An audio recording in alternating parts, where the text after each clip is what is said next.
नमस्कार, daily update में आपका स्वागत है। डेली अपडेट में आप देखेंगे वो खबरें जिनका है आपसे सरोकार। आइए नजर डालते हैं आज की खास खबरों पर। पीएम मोदी 16 जुलाई को महाराष्ट्र, केरल, तमिलनाडु समेत इन राज्यों के सीएम्स के साथ करेंगे कोरोना के हालात पर बैठक। प्रधानमंत्री नरेंद्र मोदी 16 जुलाई को सुबह 11 बजे तमिलनाडु, आंध्र प्रदेश, कर्नाटक, ओडिशा, महाराष्ट्र और केरल के मुख्यमंत्रियों के साथ कोरोना को लेकर समीक्षा बैठक करेंगे। आपकी तारीफ के बाद नवजोत सिंह सिद्धू ने खुद को बताया वफादार कांग्रेसी, विपक्ष पर तंज कसते हुए कही ये बात। कांग्रेस नेता नवजोत सिंह सिद्धू ने ट्वीट कर विपक्ष पर निशाना साधा और खुद को वफादार कांग्रेसी बताया है। इससे पहले उन्होंने आज आम आदमी पार्टी की तारीफ की थी। पाकिस्तान में बढ़ते कोरोना के नए मामलों ने इमरान सरकार के छुड़ाए पसीने। अब सड़कों पर पुलिस के साथ उतर सकती है सेना। यह दूसरी बार होगा जब एसओपी को लागू करने में नागरिक प्रशासन की मदद के लिए सेना को बुलाया जाएगा। सेना को तीसरी लहर के दौरान भी बुलाया गया था, जो अप्रैल में चरम पर थी। राहुल गांधी से मिले चुनावी रणनीतिकार प्रशांत किशोर। मीटिंग में प्रियंका गांधी और हरीश रावत भी रहे मौजूद। चुनावी रणनीतिकार प्रशांत किशोर ने राहुल गांधी से उनके आवास पर मुलाकात की। अगली खबर हरियाणा से है। जेल में सजा काट रहे गुरमीत राम रहीम को दिल्ली के एम्स में किया गया भर्ती, होगी एंडोस्कोपी। एम्स ने अपने एक बयान में कहा कि डेरा सच्चा सौदा के प्रमुख गुरमीत राम रहीम को एंडोस्कोपी होगी और उसकी हालत के अनुसार उसे निगरानी में रखा जाएगा। लखनऊ से गिरफ्तार आतंकियों का सोशल मीडिया कनेक्शन आया सामने। ऑनलाइन किया गया था ब्रेन वॉश। लखनऊ से गिरफ्तार अलकायदा के आतंकियों से पूछताछ में कई अहम खुलासे हो रहे हैं। इनकी मई में ही धमाके की साजिश थी, लॉकडाउन की वजह से मंसूबे में नाकामयाब रहे। पीएम मोदी का 15 जुलाई को वाराणसी दौरा। रुद्राक्ष का करेंगे उद्घाटन, बीएचयू में देंगे संबोधन। पीएम मोदी बनारस हिंदू यूनिवर्सिटी में कोविड प्रोटोकॉल का पालन करते एक जनसभा को भी संबोधित करेंगे। पीएम मोदी के दौरे से पहले यूपी के सीएम योगी आदित्यनाथ ने तैयारियों का जायजा लिया। सितंबर से रूस की स्पुतनिक वी वैक्सीन का उत्पादन शुरू करेगा सीरम इंस्टीट्यूट ऑफ इंडिया। रूस की स्पुतनिक वी वैक्सीन का उत्पादन भारत में शुरू होने के लिए तैयार है।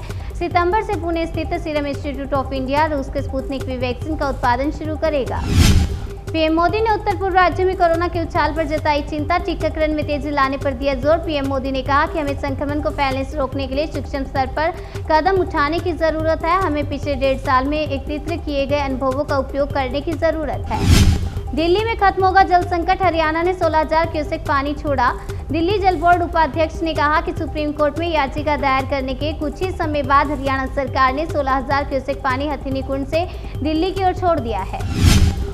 भारत की पहली कोरोना मरीज दोबारा वायरस से हुई संक्रमित, फिलहाल ठीक है तबीयत। महिला पढ़ाई के लिए दिल्ली जाने की तैयारी कर रही थी। इस दौरान उनके सैंपल की जांच की गई।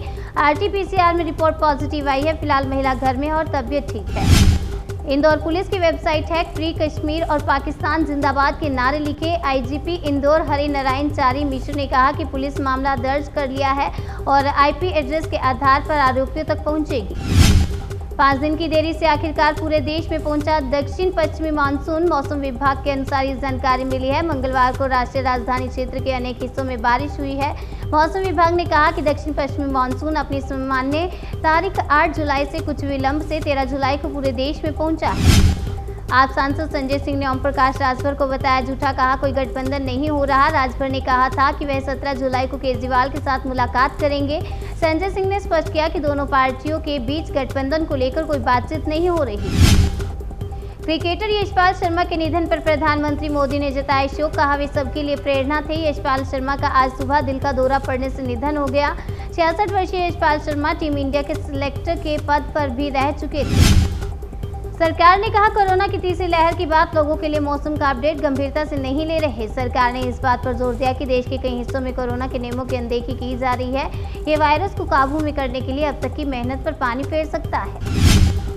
केंद्र बातचीत को नहीं तैयार। हम 22 जुलाई को दिल्ली जाएंगे और संसद के बाहर बैठेंगे, बोले किसान नेता राकेश टिकैत। लुधियाना, संगरूर, मानसा, बठिंडा, बरनाला, रोपड़, फाजिलका और फरीदकोट सहित अलग अलग जिलों में दर्जनों कारवा, सिंघू और टिकरी बॉर्डर के लिए पहले से ही रवाना हो चुके हैं। डेली अपडेट में बस इतना ही। बाकी की तमाम खबरों के लिए बने रहिए हमारे साथ और चैनल को सब्सक्राइब करना और बेल आइकन प्रेस करना ना भूलें।